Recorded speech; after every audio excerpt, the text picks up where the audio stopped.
जी sir, मैं चित्तौड़गढ़ जिले से आया हूँ। कैलाश चंद मेरा नाम है। मेरा सवाल ये है कि फसलों में बार बार पेस्टिसाइड डालने पर भी बीमारियां जाती नहीं है, फिर से आ जाती है। खेत में खरपतवार नाशी दवाई डालते हैं, फिर आ जाती है, अगले साल फिर आ जाती है। मिटता नहीं है, परमानेंटली कुछ मिटता नहीं है, बीमारी नहीं मिटती, खरपतवार नहीं मिटता, क्या करें? देखिए, कैलाश जी कह रहे हैं कि किसान हर रोग मारता है, नहीं मिटता, खरपतवार मारता है, नहीं मिटता, मैं और आगे जोड़ दूं, कीड़ा मारता है, इंसेक्ट मारता है, नहीं मारता। एक चीज मित्र समझना कि हम कौन होते हैं, हम कौन होते हैं कि जो किसी चीज को मारने की बात सोचते हैं। ये घासें क्यों जमती हैं, ये खरपतवार क्यों जमते हैं? आप दार्शनिक बनिए ना। ये माँ ने मैंने बोला कि धरती माँ के ऊपर आप तो अपनी मटर की, टमाटर की फसल बोगे, ये 20 प्रकार के जो खरपतवार उगेगी, इसको किस आपने बोया है?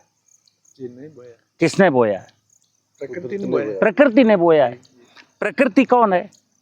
प्रकृति मेरी माँ है, प्रकृति पालनहार है, प्रकृति भगवान है। तो धरती माँ में नाना प्रकार के खरपतवार उगे। आप कौन है? धरती रूपी बगिया के माली, आप मैनेजर हैं, आप मैनेज करिए, ठीक है ना। चूंकि हम इस धरती के केवल इस धरती पर मेरा अधिकार नहीं है। इस धरती पर नाना प्रकार के जीव हैं। हमने तो अपने लिए गेहूं बोया या मटर बोया, और जब पक गई फसल तो हार्वेस्टर से कटवाया और अनाज मंडी में बेचा है, फिर फसल के अवसर पे आग लगा दिया।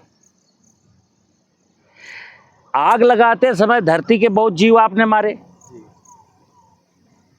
लेकिन चलो जो फिर जीव आ गए, पैदा हो गए, फिर पनप गए, फिर आ गए, वो कहाँ खाएंगे, वो क्या खाएंगे?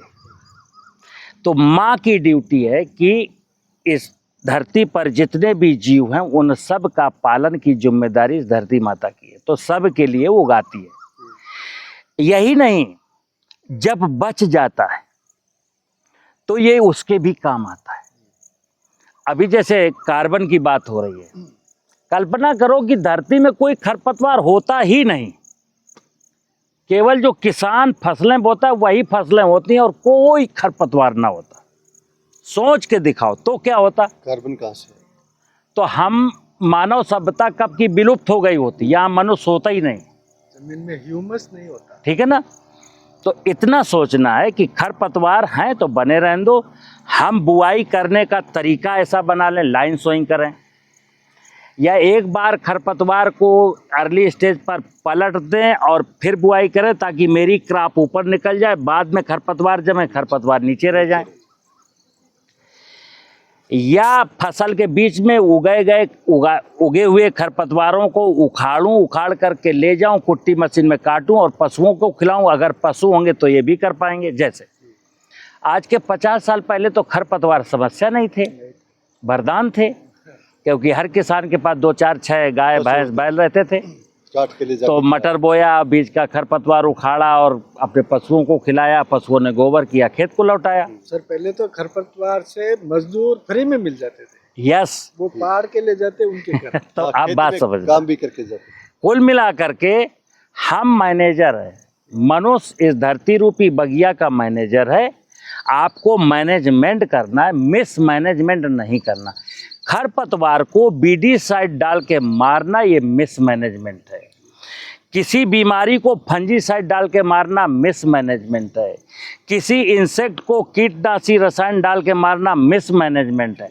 हालांकि टेक्नोलॉजी वाले तो ये कहते हैं ये वीडीसाइड है, ये फंजीसाइड है, इंसेक्टिसाइड है, इतना डाल दो, उतना डाल दो। नहीं असर होता है सर फंगीसाइड, ठीक है ना। फसल में एक बार, दूसरी फसल में 2 बार। कोई बात नहीं।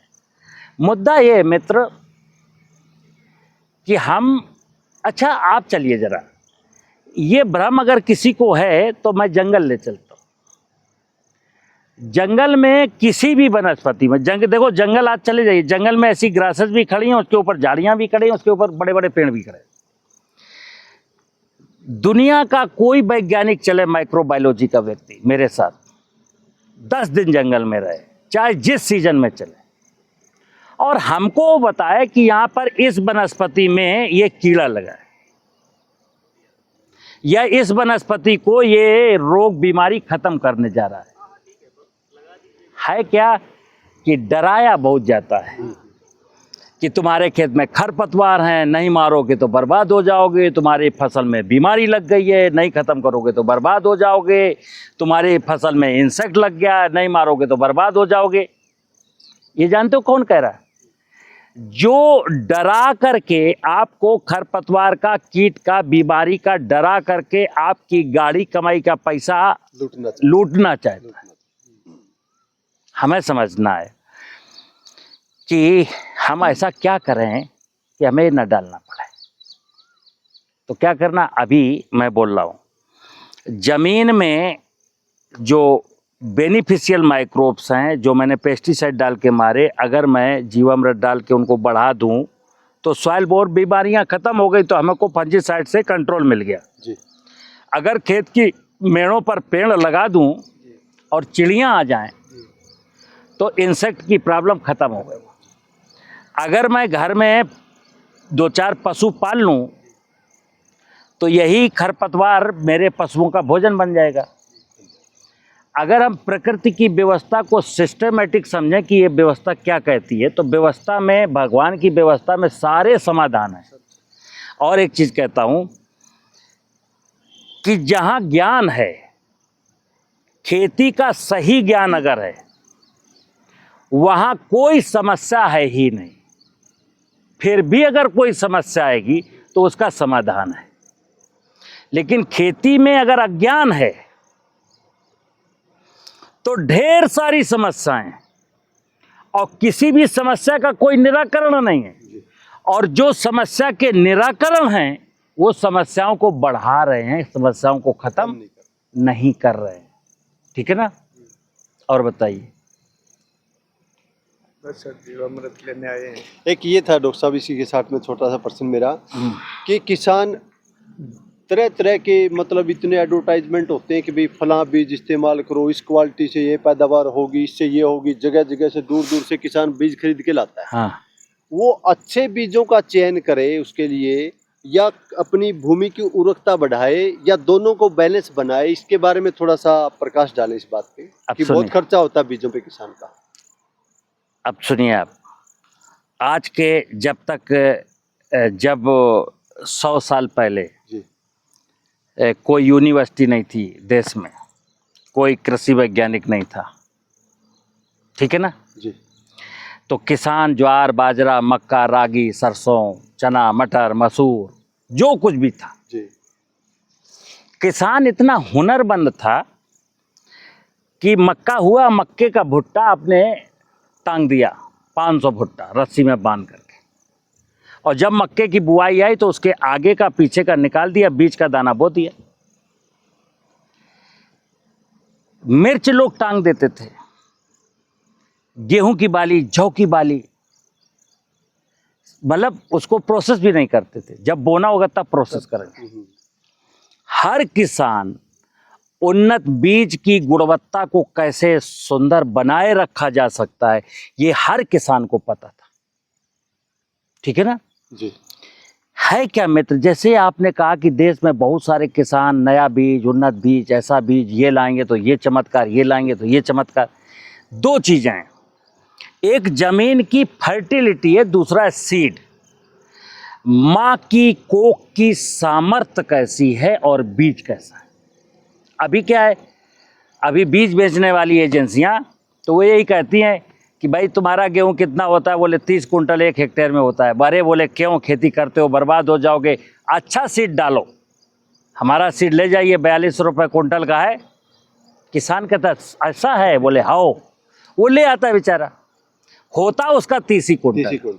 कारण क्या है कि धरती माता की भी तो एक सामर्थ्य है कि माँ के आंचल में जितना दूध है, जितना पोषक तत्व है, वो अपने बच्चों को उतना ही खिला पाएगी। अब माँ की सामर्थ्य तो हो गई कम, और लोगों को स्वप्न का दिखाया जा रहा है, अच्छा पौधा लाओगे तो बहुत बड़े बड़े आम लगेंगे, ये करोगे तो ऐसा होगा, ये फसल बोगे तो ऐसा। भाई मेरे, फसल को पालने वाली माँ जब वीक है तो इस तरीके का सपना दिखाने वाला तो मूर्ख ही है, और सपना देखने वाला को क्या कहें हम, महामूर्ख है जी, हैं? महामूर्ख। तो हमें समझना पड़ेगा कि सत्य क्या। मैं अक्सर कहता हूँ जी। खेती का सत्य इंसान को खुद समझना है। दूसरा जो सत्य बताएगा वो तो असत्य बताएगा, वो तो अपने बिजनेस के लिए बताएगा। भाई आप किसान हो, ये किसान है, आप किसान हो और आपका ज़मीन जो 12 एकड़ 3 एकड़ 50 एकड़ है वो आपकी ज़मीन है, आप पुत्र हो, वो माँ है, तो पुत्र को माँ के साथ क्या बिहेव करना चाहिए, बस वो आप बिहेवियर चेंज कर लो प्रेम पूर्वक, और माँ की बहुत सामर्थ्य है, माँ बहुत कुछ देगी। मुझे उम्मीद है आपके प्रश्न का उत्तर मिल गया। नमस्कार। जी डॉक्टर।